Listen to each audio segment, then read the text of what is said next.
If you ask someone, "What's your job in English?" you might get a slightly confused look back. Wait, really? That sounds like a completely normal question to me. It is normal in a lot of languages, but it's just not how native English speakers usually ask it. And today, we're fixing that, plus giving you everything you need to actually sound confident talking about your work. Okay, now I really need to know what I've been doing wrong. Before we jump in, if this is your first time with us, go ahead and subscribe. We do this every week, helping you sound more natural in real English conversations. And if you're already subscribed, tap that like button. It really does help more learners find these episodes. Okay, so back to that question.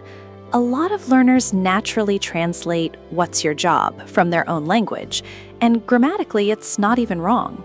So what's the actual problem then? It's just not what people say. Native speakers ask, "What do you do?" Or a little more specifically, "What do you do for a living?" Oh, that phrase confused me so much the first time. Someone asked me, "What do you do?" And for a second, I thought they meant right now, in this exact moment. Like, "Well, I'm standing here talking to you?" Exactly that. That mix-up happens more than you'd think. But no, it's specifically asking about your profession, and you've got a few solid ways to answer. Let's hear them. The simplest option is "I am a" plus your job title. So I'd say, "I'm a journalist." And I'd say I'm in advertising, or I work in advertising. Right, that's your second option. "I work in" plus the industry. It's great when your exact title is hard to explain. That's actually really useful for me because creative strategist doesn't mean much to most people outside the industry. Whereas "I work in advertising" is instantly clear. Before we move on, can we talk about the a and thing? I still have to think about it every time. Sure, it's about sound, not spelling. A goes before a consonant sound. An goes before a vowel sound. So it's a journalist, but an engineer, because engineer starts with a vowel sound. And here's the tricky part. Some words look like they start with a consonant, but they actually sound like a vowel, like hour. You don't say "a hour," you say "an hour," because the H stays silent. That one always gets me. Now, if you run your own company, you'd say "I run my own business," or "I run a" plus the type of business. And if you're freelance or work for yourself, both "I work for myself" and "I'm self-employed" work perfectly. What if someone isn't working right now, like between jobs or figuring things out? There's actually a nice professional way to say that. Instead of "I don't have a job," which can sound a little blunt, you say "I'm between jobs." It's honest, but it sounds a lot more confident. I really like that one. It doesn't feel awkward to say at all. And if you're a student, it's simple. Just "I'm studying." And you can add what? "I'm studying journalism," or "I'm studying at university." Oh, and one small thing I hear a lot. People say, "I have a work." Good catch. It's "I have a job." Work is usually uncountable here, so it doesn't take "a" in front of it. Okay, so now you can introduce what you do, but a job title alone doesn't tell the whole story, right? True. People usually want the details. So let's talk about responsibilities. If you want to sound confident instead of just listing basic tasks, use strong verbs like "I'm responsible for" or "I handle." Can you give an example? Sure. I'd say "I'm responsible for interviewing sources and writing stories on tight deadlines." And I'd say I handle client accounts and social media campaigns. That sounds a lot more professional than just saying "I do social media." what about people who manage a team? If you're in a leadership role, "I manage" plus your team, or "I lead" plus your department, both work well. Someone might say, "I manage a team of 5," or "I lead the marketing department." And what if you don't manage people directly, but you still work closely with other departments? That's exactly the phrase for it. "I work closely with."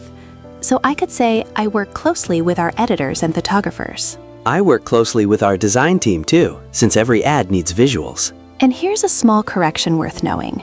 If you work in tech, say "I write code," not "I make the code." It's a tiny thing, but it makes a real difference in how natural you sound. Noted. What about describing a hard job? Instead of just hard, try demanding. It's a demanding job sounds more advanced, and honestly more accurate a lot of the time. My job gets pretty demanding during campaign launches, that's for sure. Speaking of building vocabulary like this, if you want to keep practicing at your own pace, check out the digital library. It's got books organized by level, audiobooks, and grammar guides that walk you through exactly this kind of thing. The link's in the description, and it's also pinned in the comments.